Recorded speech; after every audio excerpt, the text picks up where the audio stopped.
Hello, everybody, and thank you for tuning in to the Liberty Report. Today is the day we do Mythbusters, and co-host is Chris Rossini. Chris, welcome to the program today. Great to be back with you, Dr. Paul. Thank you. Well, good. Do you have a couple subjects that we might talk about today? Yes, today we're going to discuss different areas where government has subjugated moral authority, where they've grabbed it for themselves, and at the same time, the American people have granted it to them. So we'll start with American exceptionalism, and this is the idea that the United States and the United States government has this moral authority to spread freedom around the world, strangely, via military force. And ironically, we're in this process of spreading American exceptionalism. We're losing freedom at home, and there's surely no more freedom outside of the United States. So Dr. Paul, please discuss American exceptionalism and how government somehow got this moral authority. Mm-hmm. Well, I'd like to know how they think they should have gained this moral authority, because it's led to a lot of trouble. This whole idea that we are so good and so great and so exceptional that we therefore have the moral authority to go and tell the world what to do. Now, you could make the case and say, well, there are some good things about America, and I would agree, and we should influence the world, and we have, sometimes to a very positive thing. But that's quite a bit different when a government, and in this case our government, will use force and intimidation to tell people that they better do it. And that's what it's gotten into. We're not setting an example for the world and practicing free market economics, protection of civil liberties, and having a sound currency. No, we're saying we are naturally exceptional, and that we have this moral authority to go, and that it is our obligation. So a lot of people put it in that tone, and they say, well, yes, we have this obligation because we are better, we're richer, and we're smarter, and therefore we have to do good in the world. But that was the same thing that motivated those who promoted the French Revolution, the Jacobins. They believed that they were moving them toward democracy and wonderful things, but it ended up with a guillotine. And we ended up with drones and a lot of other things, and wars that are preemptive wars, all because we have convinced ourselves we're doing a good thing. But the moral authority comes by the assumption of people either they're deluded or they have some sinister motives. There are some people who will use this as an excuse to go and protect our oil or something like this. But most of the time when it comes to a vote in the Congress, it would be, well, we're going there to save the people of Iraq and to save the people of Libya and to save the people of Ukraine because they're being abused by their governments. And yet, too often we've been lied to. But we do not have the moral authority to do that, even if there were legitimate problems overseas, and that some people say, I really don't like what's happening overseas, and I want to do what I can to help. Well, you have the moral authority to do something if you want, as long as it's voluntary. But if I'm in the government, and our government doesn't have this authority, they don't have this authority and the power to go and force people to promote this so-called goodness around the world. And sometimes it just means taking money, which is, I think, terrible. The whole principle of foreign aid is you take money, it ends up really hurting the poor people in our country and enriching people in another country. And then when it comes to the military, we're going to go and preserve peace, we end up with more war. I think the basic flaw is the assumption that somehow or another we or any other government has this authority, and they feel good about it and say that we have the moral high ground because we're doing some good things for other people. At the same time, even if some good did come from it, it would be at the expense of doing something bad to the people who have to pay, because the authority and the force would be make somebody else be the victim. So it might mean, well, we shouldn't make anybody suffer, we'll just take the money from the rich, but it doesn't work that way. We will get involved with military operations as well as welfare obligations around the world. And it takes spending, so it takes taxation, and that's the use of force. And it takes deficits, and it takes the printing press to do this. And the victims are usually invisible. They're usually people who lost their jobs, or they can't pay their bills because of inflation and all these things, because this moral authority has been misplaced, and they don't have this moral authority to go and impose the will on another country.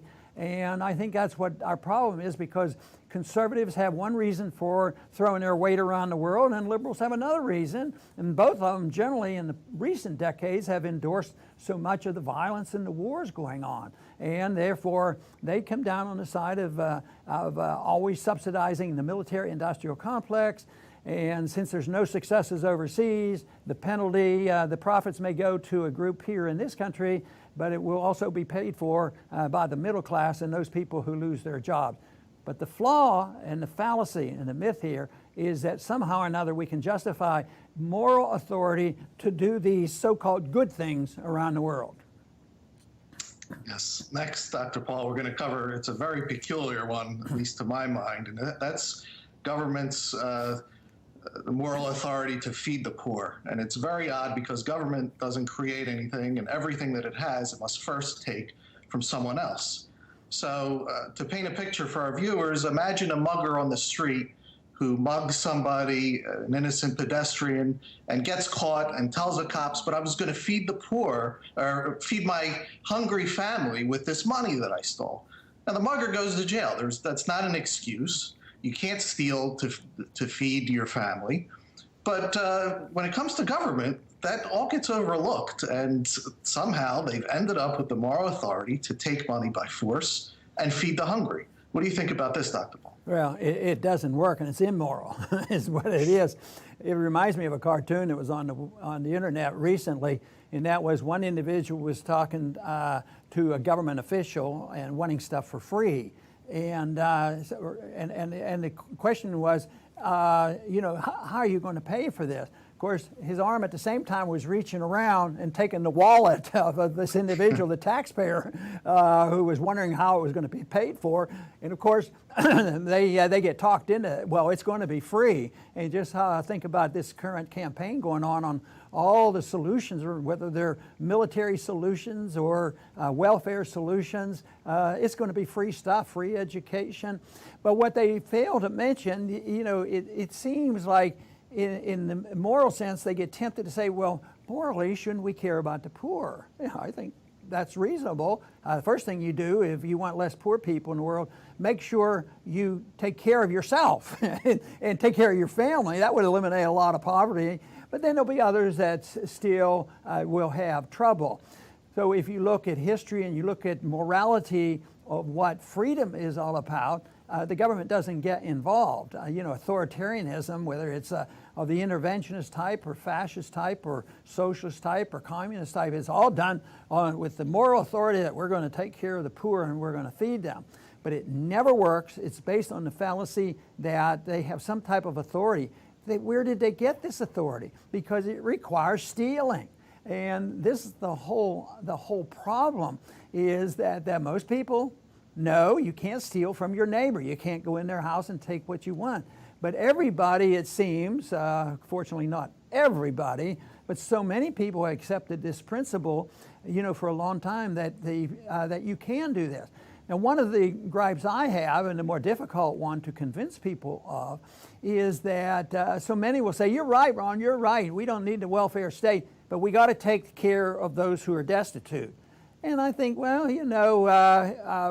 that's a powerful argument, but if you give up that principle that it's the government's moral authority to do it, you've lost it. Then it's only on where are you going to draw the line. And the other argument is you don't care about people. People are going to starve under your system, and you have no compassion, which I strongly disagree with. And then we throw it out, well, in the marketplace, freedom and free markets and sound money produces more wealth. I don't want to hear about that. I want free stuff. But, last year wasn't the best year in economics. We weren't suffering quite as much as we have in the past. But there were a lot of people unemployed. Probably there was the bottom half in big trouble, and the other half did okay. But when they say, well, there's not enough money out there to take care of people voluntarily. But even under these circumstances, the waste overseas and the waste here at home and the bureaucracy and all the mess we have, last year there was $383 billion donated in charitable causes just in 1 year, and a large proportion of this was done by individual donors. And I kept thinking, you know, that's a lot in spite of all these problems. And I keep thinking, you know, if we had a healthy economy and we had more prosperity and we didn't have Wall Street fighting Main Street and we had a more equitable system with sound money, you know, the amount of donations easily could have been $1 trillion, I think. And there would be more people working, there'd be less people hungry, more money available. And this country, in spite of all these problems, we have a lot of generosity there. But the most generous thing anybody can do is, of course, know and understand how the system works, assume responsibility for oneself and one's family, help people when you know them if they're close to you, or if they're in a volunteer organization in your churches or whatever, and help people. And then if you have a free society based on the moral principle that the government doesn't have the authority to interfere, the government has just the moral authority to provide for your liberty and to protect your liberty, believe me, we wouldn't have a problem with poverty. So the more government that we have, if you look at the last 50, 60 years, ever since the Depression, there's more people in poverty, more people on food stamps, the standard of living going down. The other day we talked about why the standard of living, real wages, have not gone up since the total breakdown of the gold standard, the finishing off of the gold standard in 1971. Real wages haven't gone up. Some people will say there, you need government to redistribute the wealth. No, you need to figure out what happened in 1971, and that was that government was allowed to print money and to try to help people, but guess what? It helps Wall Street, it helps the military-industrial complex, the politicians, and all the special interests, but it never helps the poor. So if people want to understand how to help the poor, they have to accept the idea that they want to fully understand how free markets work and the limited moral responsibility the government has not to impose their moral will on and run the economy, but to morally protect the freedoms of all individuals. Next, Dr. Paul, we're going to cover personal habits. And each and every individual on this planet, 7 billion of us, we've been endowed with our own unique, one of a kind life. We all have our own minds, which are like our personal kingdoms, where we could think what we want, believe what we want, choose our values. And then we have government that comes along and tries to regulate our personal habits, what we could put in our bodies, eat, drink, smoke. And then on the other side, we have the political correctness movement that tries to monitor and police our thoughts. Where does government get this authority to take individuality and make it into some kind of cookie-cutter human being?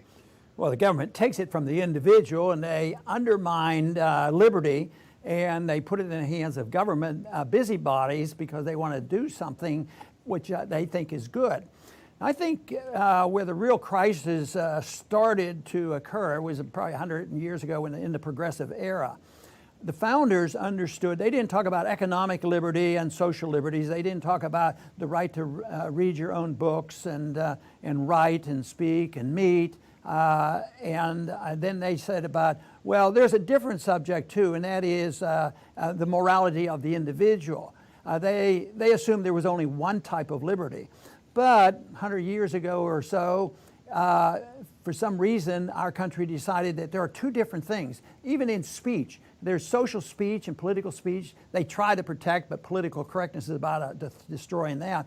But then there's economic liberty, and they think there's two different things. But liberty is liberty. You should have the right to manage your own life as you see fit, and you have that moral authority. But assuming this moral authority to run your own life also means you have the moral obligation to accept the consequences. But governments think that there's a lot of mischief out there. They might recognize, well, on sexual habits and religious habits, we won't interfere with that, which is good, that principle. But they don't apply it to economics either. So we're living under conditions today where this moral authority has been given to the government to sort out everything, have everything equal, have everything doing the right things and eating the right food and avoiding this and avoiding that, instead of through education and common sense. And once the government gets involved, whether it's through the FDA and protection of food, and nobody quite realizes that many times they just make things much worse. But it always boils down to where does the authority come from for a politician to think that he can manage the affairs of others? And you can do it in money. Where does the government get the moral authority to think they know how to define money and print money and make things much worse? So under these conditions, they just make things worse. The saying has been around for a long time, you can't legislate morality. Well, that's a good statement. In a personal sense, you can't. And yet, at many times, we're trying to do it all the time. We're trying to do that in many different ways, but I think the greatest harm right now is in the area of economic manipulation of trying to make people better and to teach them their habits. But just think of the drug war. The drug war is a consequence of this moral authority that government has, that we're going to take care of people. In the 19th century, that wasn't the case. They didn't have a drug war going on, war on drugs. That didn't exist. It only came when people started thinking, well, we got to make people better. We're going to have prohibition of alcohol. And finally, that wasn't very practical. And right now, the country is waking up. It's not working on drugs either, because, but they're just looking at the practical thing, which is good. It doesn't help because it causes more trouble than it helps, but they should look at the fundamental thing. Who has the moral authority to try to make an economy better, make the world better, or make the individual better? You don't have the authority, and besides, it costs a lot of money and it never works. Finally, Dr. Paul, let's finish up with protecting the public's interest. And we see it all the time with politicians saying the American people want this or the American people want that, but there is no such thing as there is no entity called the American people. So please explain how there is no quote unquote public interest that is separate or superior to an individual's right to life, liberty, and property. Well, the people who promote this idea of the public interest are the ones who are the wannabe dictators, because they want to define what the goals are and they want to define how to do it and how it's going to be financed. So they want to define the public interest. But the whole problem there is that you have different factions. I want to define it, somebody else wants to define it, and they compete. You have political parties picking it. Well, it's in the public interest instead of looking at it as individual rights. Individual rights are universal, and it has nothing to do with what they call the public interest. Well, it's in the public interest that everybody has a job, and therefore we have to do something to give people jobs. Well, there's inequities in a free enterprise system. Sure, there's going to be some inequities, and it's the purpose. The public interest means that we have equality. Well, those are fallacies. It's the wrong way to go. But I think it's those individuals who want to dictate and rule the world. They want to set the standards, and they want to reject property is what they want, and voluntary exchanges, because in order to fulfill this desire in the public interest, they have to interfere with voluntary associations, especially in the economic sphere.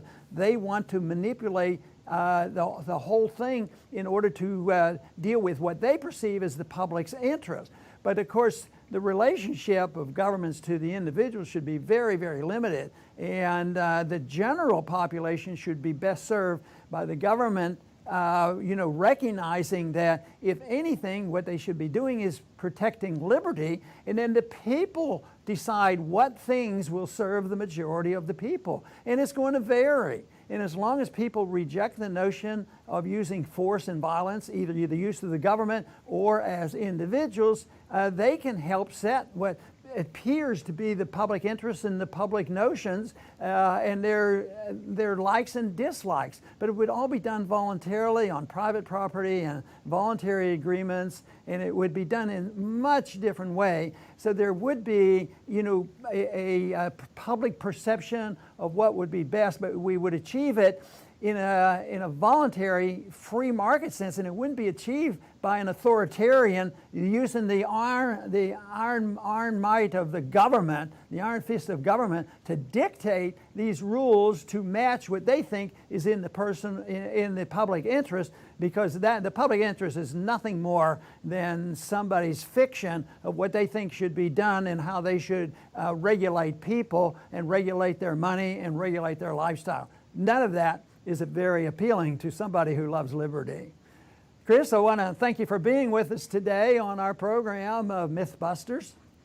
Thank you again, Dr. Paul. And I want to thank our audience for being with us today, and please return soon to the Liberty Report.